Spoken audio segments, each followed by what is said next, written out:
नमस्कार दोस्तों, आपका स्वागत है आपके अपने चैनल ऑनलाइन स्टडी पर। तो दोस्तों, आज के इस वीडियो में आपके लिए लेके आया हूँ कुछ इंपॉर्टेंट क्वेश्चंस जो पीटी एग्ज़ाम 2022 का अभी जो होने वाला है।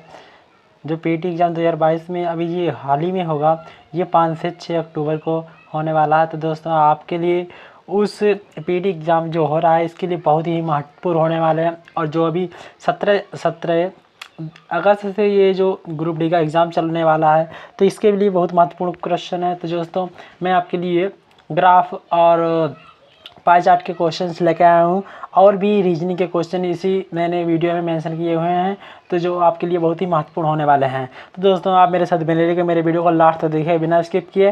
तो दोस्तों, आइए हम बढ़ते हैं अपने पहला क्वेश्चन की। जैसे मेरा पहला क्वेश्चन क्या है, मेरा पहला क्वेश्चन है जैसे कि आपको स्क्रीन पर दिख रहा होगा। इसमें कह रहा है ग्राफ का अध्ययन कीजिए, उत्तर दीजिए।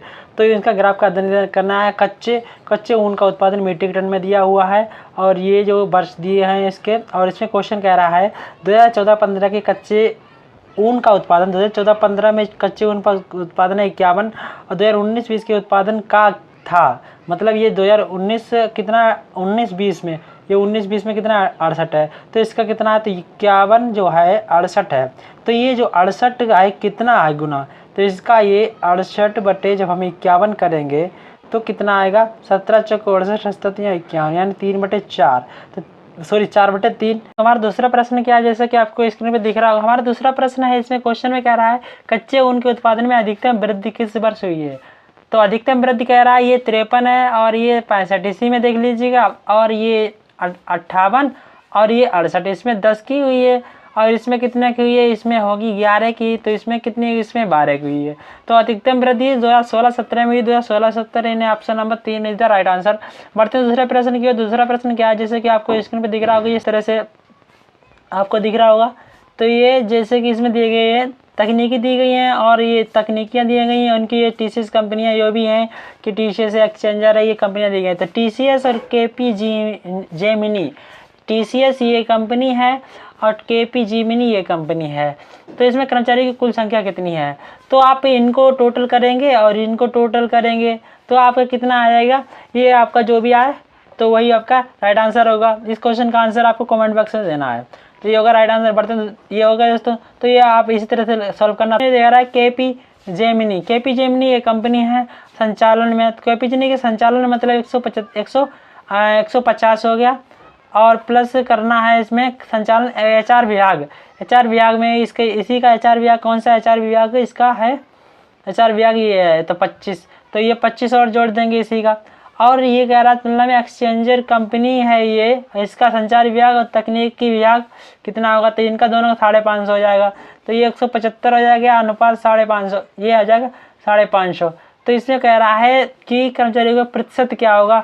तो जब आपको ये बढ़त में निकालेंगे परसेंटेज में, तो अनुमानित प्रतिशत कितना होगा, तो ये जो 550 होगा इसका कितना होगा, 314% होगा। तो ये हो जाएगा राइट आंसर। बढ़ते हैं दूसरा प्रश्न की। दूसरा प्रश्न क्या है, जैसे कि स्क्रीन पर आपको दिख रहा होगा। स्क्रीन पर ये है संचाल विभाग। संचाल विभाग ये है, इसमें कह रहा है संचालन विभाग में सभी कंपनियों के कुल कर्मचारियों का कितना % कार्यरत हैं।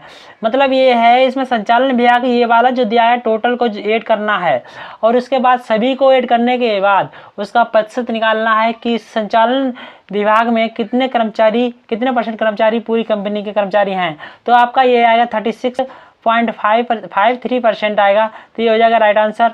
बढ़ते हैं दूसरे प्रश्न की। दूसरा प्रश्न क्या होगा, दूसरा प्रश्न होगा जैसे कि दोस्तों अगर मैं आपको एक्सप्लेनेशन करवाऊंगा इसमें तो आपके लिए बहुत ही लंबा वीडियो जाएगा, इसीलिए मैं आपको ऐसे ही बता रहा हूँ। आप इनको क्वेश्चन को सॉल्व कीजिएगा और उनका आंसर कमेंट बॉक्स में बताइएगा। आंसर तो मैं बता ही देता हूँ आपको, तो उसको क्वेश्चन को सॉल्व कीजिएगा। तो अगर आपको कोई दिक्कत हो तो आप कमेंट बॉक्स में बता सकते हैं। तो सभी कंपनियों द्वारा एकत्रित रूप से तकनीकी विभाग, सभी कंपनियों द्वारा एकत्रित रूप से तकनीकी विभाग शामिल हुए कर्मचारी की औसत संख्या कितनी है। तो इनका सभी को ऐड करना है, इनका सभी को ऐड करना है। तकनीकी विभाग की बात कर रही है, सभी कंपनियां जो कंपनियां हैं ये तकनीकी विभाग है, इसके सभी कर्मचारियों को ऐड करना है और उनका औसत 4-5 से डिवाइड करना है। तो जितना आए उसका योग बटे जितना भी आए और उसका योग होने के बाद क्या होगा, उसका योग बटे योग करेंगे। अब उसके बाद करेंगे 5 है तो 5 से डिवाइड कर दो, तो इसका आएगा 202 औसत आएगा। ये हो जाएगा इसका राइट आंसर। बढ़ते हैं दूसरे प्रश्न की। दूसरा प्रश्न क्या है, जैसे कि स्क्रीन पर आपको दिख रहा होगा टीसीएस ये कंपनी है और एक्सचेंजर ये कंपनी है। कंपनियों के तकनीकी संचालन और वित्तीय है। तो इनके कर्मचारियों का संख्या में अनुपात कितना होगा। तो इनका जैसे कि आप अनुपात इनका सभी का एक योग कर लेना और फिर उनका अनुपात निकाल लेना। तो ये आपका जो भी आंसर आए तो आप उस आंसर को कमेंट बॉक्स में बताना दोस्तों। आइए हम बढ़ते दूसरे प्रश्न के। दूसरा प्रश्न हमारा क्या, दूसरा प्रश्न है जैसे कि 2013-14 अब इसमें क्या है, ये देखिए चेंज हो गया है ये सारणी का। ये इसमें उत्तीर्ण प्रतिशत छात्र दिए गए हैं और ये कुल छात्र दिए गए हैं और ये वर्ष दिए गए हैं। तो इसमें इसी तरीके से करना है। तो इसमें क्या आ रहा है 2013 ये है, 2015 में ये है और उत्तीर्ण होने वाले छात्रों की संख्या कितनी है। तो उत्तीर्ण होने वाले छात्र 2013 में हुए थे 75% 1000 का, तो 750 हो गए। और ये 2015 में ये होंगे 62.5%, इसका हो जाएगा 1000। तो 1000 ऐड कर लेंगे तो कितना 1750 हो जाएगा। 1750 का ये 2 से डिवाइड कर लेंगे तो कितना आएगा 875। Option number 2 is the right answer. बढ़ते हैं दूसरे प्रश्न की। दूसरा प्रश्न क्या है इसी में, तो दूसरा प्रश्न इसी में कह रहा है 2014 में कुल उपस्थित छात्र ये 1250 छात्र उपस्थित हैं। 2015 में उत्तीर्ण छात्र 62.5% से कितना % अधिक है। तो ये 1250 ये टोटल छात्र उत्तीर्ण हैं और ये 2015 में भी निकाला था 1000 आया था। तो इनका कितना 250 अधिक है, किससे अधिक है 1000 से। तो 1000 से 250 अधिक है तो कितना आएगा इसका, ये 0 से 0 कट जाएंगे, ये 100 से डिवाइड करेंगे ना, यहाँ पे 100 से गुणा करेंगे तो 2 0 और करेंगे तो 25%। Option number 2 is the right answer. बढ़ते हैं दूसरे प्रश्न की ओर। तो दूसरा प्रश्न क्या है, जैसे कि आपको स्क्रीन पर, तो जैसे दोस्तों दूसरा प्रश्न क्या है, दूसरा प्रश्न आपको जैसे कि स्क्रीन पर दिख रहा होगा। इसमें ये जो पूछ रहा है 2013 में उत्तीर्ण छात्रों की संख्या, 2013 में उत्तीर्ण छात्र 750 हुए। और ये क्वेश्चन कह रहा है, क्वेश्चन को थोड़ा ऊपर बढ़ा देते हैं। तो क्वेश्चन में कह रहा है 2013 में उत्तीर्ण छात्रों की संख्या 2014 में उत्तीर्ण छात्रों की संख्या में संबंधित अनुपात कितना। 2013 में कितने हुए, 2013 में 750 है और 2014 में अनुत्तीर्ण छात्र 50%, 60 तो साढ़े कितने गए 625। तो इनका हमें करना है 25 का 15 150 हो जाएगा, ये हो जाएगा और 25 हो जाएगा 5 दूनी 10 और ये 25 25 25 हो जाएगा। तो 25 5 हो जाएगा, 25 छंगा हो जाएगा। तो 6:5 6:5 option number 2 is the right answer. बढ़ते दूसरे प्रश्न की ओर। तो दूसरा प्रश्न क्या है, जैसे कि स्क्रीन पर आपको दिख रहा होगा। इसमें भी इसी तरह से क्वेश्चन है 2013 में परीक्षा में उत्तीर्ण छात्र 2013 में कितना आए थे उत्तीर्ण छात्र 750 हैं। अन्य छात्र कुल संख्या से 40% लड़के हैं, कुल संख्या से 40% तो लड़के हैं, शेष लड़कियां 2013 में उत्तीर्ण होने वाली लड़कियों की संख्या कितनी है। तो 40% लड़के हो तो 60% लड़कियां होंगी, तो कितना होगा इसका 60% निकालेंगे तो ये 2 0 से 0 कट जाएंगे तो कितना आएगा 6 5 30 6 7 42 3 45 तो कितना 450। तो option number 2 is the right answer. बढ़ते हैं दूसरे प्रश्न की ओर। तो दूसरा प्रश्न क्या है, जैसे कि स्क्रीन पर दिख रहा होगा। इसमें कह रहा है जैसे कि यदि 2016 में उत्तीर्ण छात्रों की कुल संख्या 2016 में उत्तीर्ण छात्रों की कुल संख्या यानी कितनी है, उत्तीर्ण छात्र की 872 720 40% की वृद्धि हो जाए 40% की वृद्धि हो जाए तो 2019 में शामिल होने वाले छात्रों की कुल संख्या के बराबर है। 2019 में शामिल होने वाले छात्रों की कुल संख्या कितनी होगी। तो 40% की वृद्धि मतलब 100 पर करेंगे तो 140 हो जाएगा, 140 कर लेंगे 100 पर तो कितना आएगा 2 0 से 0 कर जाएंगे 14 2 28 हो जाएगा और 14 से 98 200 तो ये हो जाएगा 1008। तो 1008 यानी कि option number 3 is the right answer. बढ़ते दूसरे प्रश्न के। दूसरा प्रश्न क्या है हमारा, दूसरा प्रश्न है जैसे कि स्क्रीन पर आपको दिख रहा होगा। इस तरह से आपको ये दिए हैं ग्राफ, इसमें महिला कर्मचारियों का ग्राफ दिया गया है और ये दिया गया पुरुष कर्मचारियों का ग्राफ। तो ये दोस्तों है ये क्या है भाई, महिला कर्मचारियों का, ये है जो पुरुष कर्मचारियों का ग्राफ है। तो इसमें ये नीचे शहर भी दिए गए हैं, ये शहर मुंबई है, पुणे है, दिल्ली है, बेंगलुरु में। इसे महिला कर्मचारी और पुरुष कर्मचारी का संख्या का अनुपात दिया गया, और संख्या दी गई तो किस शहर में कितने पुरुष है कितनी संख्या। तो इस तरह के तो इस ग्राफ से क्वेश्चन कैसे बनेंगे, आइए हम आपको पहला क्वेश्चन दिखाते हैं। तो पहला क्वेश्चन है, इसमें कह रहा है बेंगलुरु में कंपनी के कुल कर्मचारियों का चारों शहरों में कुल कर्मचारियों की संख्या का अनुपात कितना है। मतलब क्या है, बेंगलुरु में आप संख्या कर्मचारियों की कुल संख्या जोड़ेंगे स्त्री पुरुष की, और शहरों में कुल अन्य चारों शहरों में जोड़ेंगे तो आपको जो अनुपात आएगा उसका आंसर आएगा 29:92 इज द राइट आंसर। तो आप इस क्वेश्चन को लगाइएगा, मैंने आपको आंसर बता दिया है। तो इसी तरह दूसरा प्रश्न है, दूसरा प्रश्न क्या है, किस शहर में पुरुष से महिला का अनुपात न्यूनतम है। तो इसमें आपको मैं दिखा रहा हूँ अभी। तो इस पुरुष और महिला कर्मचारियों का न्यूनतम है, तो ये जैसे 2 आ जाए, ये आ जाएगा 3 आ जाएगा, ये हो जाएगा 2 हो जाएगा। तो इसका आएगा 11 अनुपात, ये हो जाएगा 9। तो इसका आएगा ये 19 हो जाएगा, ये हो जाएगा 5 चक्कू 20 हो जाएगा, ये हो जाएगा 17, ये हो जाएगा 15। तो सबसे न्यूनतम ये कौन सा, पुणे। पुणे जो शहर है उसमें सबसे अधिक सबसे आंसर हो कि शहर में पुरुष और महिला का अनुपात न्यूनतम है, तो वो पुणे ऑप्शन नंबर इधर राइट आंसर। बढ़ते दूसरे प्रश्न की ओर। दूसरा प्रश्न क्या है, दूसरा प्रश्न है जैसे कि आपको इसमें दिख रहा होगा, चारों शहरों में सभी कर्मचारियों का औसत कितना है। तो आप सभी कर्मचारियों को चारों शहरों में जोड़ लेंगे और उसमें पुरुष और स्त्री डबल नहीं गिनना है, काउंट करना है, सिर्फ सिंगल करना है। तो 4 दूनी 8, सिर्फ 4 से ही डिवाइड करना है। टोटल योग को हम करेंगे, ये स्त्री पुरुष के और 4 से डिवाइड करेंगे तो ये आपका आ जाएगा 11,500, इधर राइट आंसर। बढ़ते हैं दूसरे प्रश्न की। दूसरा प्रश्न क्या है, दूसरा प्रश्न है कंपनी के पुरुष कर्मचारियों की कुल संख्या चार शहरों में कंपनी के कर्मचारियों की कुल संख्या का कितना प्रतिशत है। तो आप जब इनको दोनों को करेंगे, पुरुष कर्मचारी को करेंगे और शहर में टोटल कर्मचारी निकालेंगे, तो ये आ जाएगा आपका 59.78%। तो आपका ये जो होगा राइट आंसर। बढ़ते हैं दूसरे प्रश्न की ओर। दूसरा प्रश्न क्या है हमारा, इसमें है चारों शहरों में महिला कर्मचारी का औसत कितना होगा। चारों शहरों में महिला कर्मचारी निकालेंगे तो आप उसमें डिवाइड करेंगे, तो आपका जो आंसर आए वो आप उस आंसर को कमेंट बॉक्स में जरूर बताना। तो दोस्तों ये थे मैंने आपको जो भी ग्राफ के क्वेश्चन बन रहे थे मैंने सारे के सारे करा दिए। अब आपको मैंने रीजनिंग की तरफ ले चलते, रीजनिंग के जो भी क्वेश्चन बन रहे हैं मैंने आपको कराने जा रहा हूँ। तो इसमें ये जगह है, विकल्प को उस शब्द का उगम का चयन कीजिए जिसमें शब्द दूसरी तरह से संबंधित है, जैसे कि देखिए उगम में है। तो शिमला हिमाचल प्रदेश का शहर है और प्लस उसकी राजधानी है, लेकिन दार्जिलिंग कहाँ है, दार्जिलिंग पश्चिम बंगाल में पड़ता है, ये हो जाएगा राइट आंसर।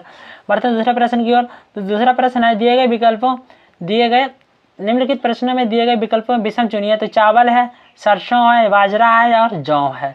तो जौ, बाजरा, चावल ये एक समान है क्योंकि ये इनका हम गुद्दा खाते हैं, सरसों का क्या खाते हैं, हम तेल खाते हैं। तो इसी तरीके सरसों ये हो जाएगा राइट आंसर।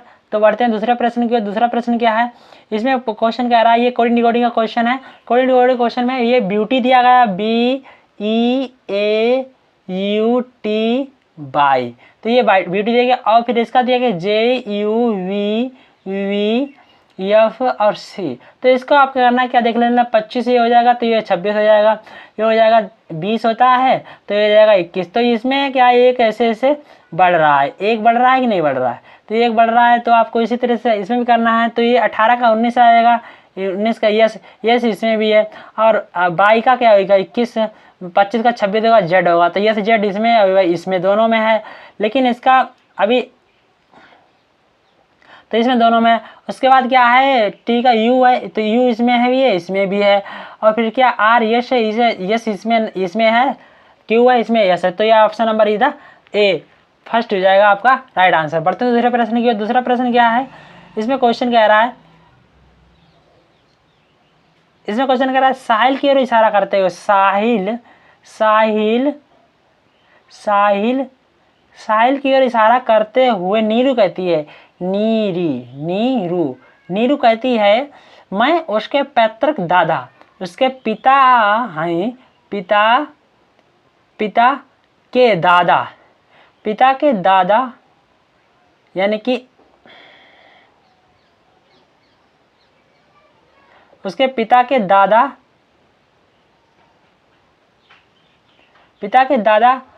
के इकलौते बेटे की बेटी हूँ। तो ये जो बेटे के एक इनका बेटा होगा, बेटे के बेटी हूँ, तो इनका बेटी है। तो साहिल के पिता, तो मतलब साहिल उसकी क्या होगी, ये बहन होगी। तो ये हो जाएगा उसका राइट आंसर। साहिल नीरू की बहन होगी, सॉरी नीरू उसकी साहिल की बहन होगी, ये हो जाएगा राइट आंसर। बढ़ते दूसरे प्रश्न की ओर। तो दूसरा प्रश्न क्या है, दूसरा प्रश्न है 11 अगस्त 2018 को शनिवार था, तो 20 अप्रैल 2017 को कौन सा दिन होगा। तो जब आप इन क्वेश्चनों को, ये दोस्तों है ये कैलेंडर का क्वेश्चन है, तो कैलेंडर का क्वेश्चन मैंने आपको एक मेंशन कर दिया है। तो इसको आप दिनों को आप विषम दिन निकालेंगे तो आपका ये आ जाएगा शुक्रवार इज द राइट आंसर। बढ़ते दूसरे प्रश्न की ओर। तो दूसरा प्रश्न क्या है, दूसरा प्रश्न इसमें ये कह रहा है, इसमें कह रहा है ये जो रूट के अंदर दिया गया तो ये इसका वर्गमूल निकालना है। तो वर्गमूल इसका कितना होगा, 2401 है तो 2500 किसका हो, 50 का, तो 2400 यानी कि 49 का होगा। 49 को हम 176 में ऐड करेंगे तो ये आ जाएगा 225। 225 का हम रूट लेंगे तो कितना आ जाएगा, ये 15। तो 15 ऑप्शन नंबर कितना होगा, 4 इधर राइट आंसर। बढ़ते हैं दूसरे प्रश्न की ओर। तो दूसरा प्रश्न क्या है, दूसरा प्रश्न है ये, इसको आप ये सोल्व करना है तो आपको बहुत ही आसान होगा सोल्व करना, आप इससे सोल्व कीजिएगा और इसका आंसर आएगा ऑप्शन नंबर 3, 12/35। तो ये जाएगा इसका राइट आंसर। आप इसको सोल्व कीजिएगा और अपने आप को कैलकुलेशन अपने आप कीजिएगा। मैंने आपको आंसर बता दिया, आप आंसर लाइए इस तरह। तो आइए हम बढ़ते दूसरे प्रश्न के। दूसरा प्रश्न क्या है, दूसरा प्रश्न ये रूट के अंदर वही कंडीशन अभी थी उसमें सिंगल था, इसमें ज़्यादा है।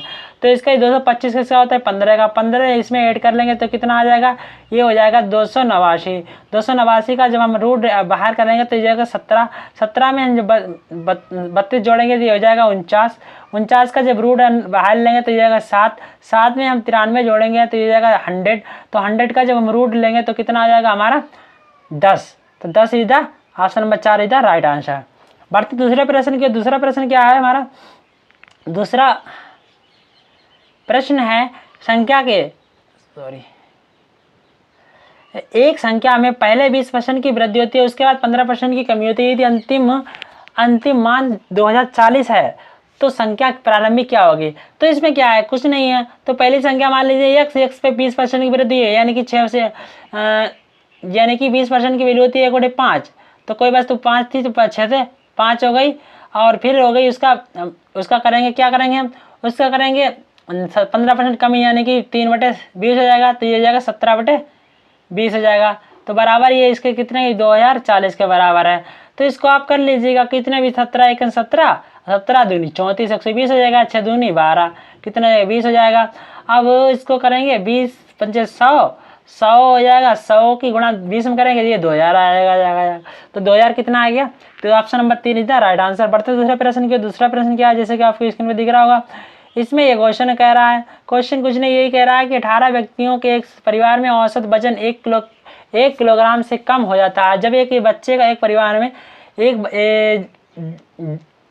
औसत वजन तब 1 किलोग्राम कम हो जाता है जब उसमें एक बच्चे का वजन जोड़ा जाता है। यदि बच्चे का वजन शामिल करने के बाद परिवार का औसत वजन 19 kg हो जाता है तो बच्चे का वजन क्या होगा।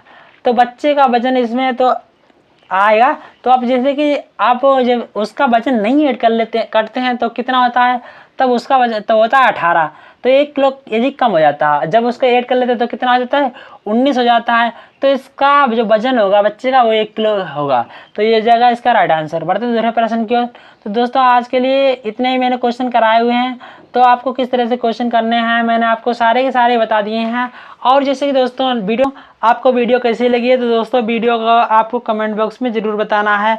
ये जो क्वेश्चन मैंने कराए हैं जो पीटी के एग्ज़ाम के लिए बहुत ही जो 2022 में 5 से 6 अक्टूबर को होने वाला है, इसके लिए बहुत ही लाभदायक होने वाला है। क्योंकि मैंने 2021 का जो पीपीटी का एग्ज़ाम जो हुआ था मैंने उसे दिया था, मैंने उस पेपर का पूरा एनालिसिस किया और उसके बाद मैंने सोचा क्यों ना इस तरीके से क्वेश्चंस का वीडियो बनाया जाए और जो स्टूडेंट्स 2022 में 5-6 अक्टूबर को पीटी एग्ज़ाम देंगे जो यूपी में होता है उसके लिए बहुत ही लाभदायक होगा। वैसे तो ये प्रत्येक स्टेट के जो भी एग्ज़ाम्स होते हैं छोटे लेवल के उनके लिए सारे के सारे सभी के लिए बहुत ही इंपॉर्टेंट है। और ग्रुप डी का जो 17 अगस्त को होने वाला है इसके लिए बहुत ही ये इंपॉर्टेंट क्वेश्चन होने वाला है। दोस्तों तो आपको वीडियो कैसी लगी है, तो मेरी वीडियो को अगर अच्छी लगी तो मेरी वीडियो को लाइक करना, शेयर करना, मेरे चैनल को सब्सक्राइब कर लें, बेल आइकन को प्रेस कर लें।